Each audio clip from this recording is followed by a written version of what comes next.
अस्सलाम वालेकुम स्टूडेंट्स से आज एक नया टॉपिक लेके जी की कीमत ज़मीन की बुलंदी के हिसाब से। ठीक है, इसका मकसद ये है कि जैसे हमने पढ़ लिया है कि जो जी स्टैंड फॉर ग्रेविटेशन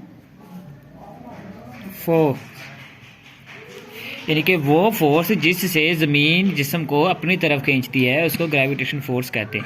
अब हमने देखना है कि ज़मीन की बुलंदी से ग्रेविटेशन फोर्स कैसे है। सपोज़ हम एक यहाँ पे बना लेते हैं ज़मीन, ये छोटी सी बना लेते हैं यहाँ पे ज़मीन, हमने ये ज़मीन का नक्शा बना लिया यहाँ पे। ठीक है, ये हमारी आ गई ज़मीन।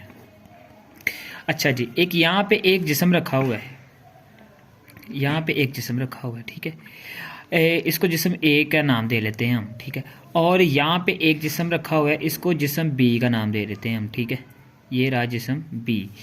अच्छा जी, हम देखते हैं कि इस पे ग्रेविटेशन फोर्स क्या होगी और इस पे ग्रेविटेशन फोर्स क्या होगी। अब इस तरह देखें कि ये जिस्म ए ज़मीन के ज़्यादा करीब है। ठीक है, ये देखें ये ज़मीन के बिल्कुल ऊपर है। हम जानते हैं कि किसी भी जिस्म के लिए ज़मीन की ग्रेविटेशन फोर्स उतनी ही होती है जितना जिस्म का वज़न होता है। अगर जिस्म का वज़न 50 kg है तो ग्रेविटेशन फोर्स भी 50 ही होगी। तो अब ये देखें कि ज़मीन के पास क्या है जी, ए वाला जिस्म ज़मीन के पास है, मतलब ए वाला जिस्म नीचे को है। ज़मीन ग्रेविटेशन फोर्स हमेशा नीचे को होती है, तो ये इसकी ग्रेविटेशन फोर्स जिस्म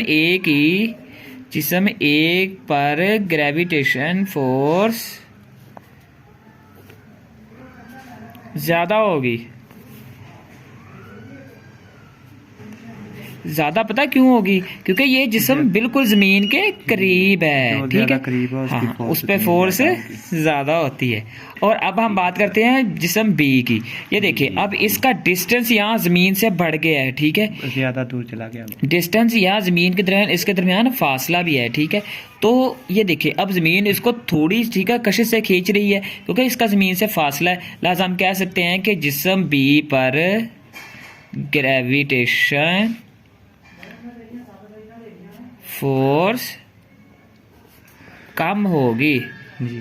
इसकी एक मिसाल और आपको दे सके समझा सकता हूँ, बड़ा इंपॉर्टेंट टॉपिक है, पेपर में भी आता है। ज़्यादा हो गया क्योंकि इस तरह है कि बच्चों, प्यारे बच्चे देख लो, इस तरह ना करो। ठीक है, ये देखो कि अगर तो हम करते हैं ना, एक बंदा ज़मीन पे खड़ा हुआ है। ठीक है, एक बंदा खड़ा हुआ है 10वीं मंजिल पे। ठीक है, जो बंदा ज़मीन पे खड़ा हुआ है उसकी ग्रेविटेशन फोर्स ज़्यादा है क्योंकि ज़मीन उसको ज़्यादा ताकत से खींच रही है, वो ज़मीन के ऊपर खड़ा हुआ है। और एक बंदा खड़ा हुआ है 10वीं मंजिल पे, तो जो बंदा 10वीं मंजिल पे खड़ा हुआ उसको ज़मीन अपनी तरफ कम खींच रही है क्योंकि ज़मीन और उसके दरमियान गैप आ गया 10 मंजिलों का। तो जो बंदा ज़मीन पे खड़ा है उसकी ग्रेविटेशन फोर्स ज़्यादा होगी बनिस्बत जो बंदा 10वीं मंजिल पे खड़ा है।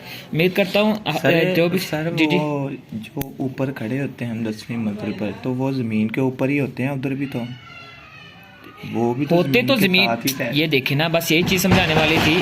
हाँ जी भाई, वालेकुम अस्सलाम व रहमतुल्लाहि व बरकातुहू। हाँ जी, हुक्म।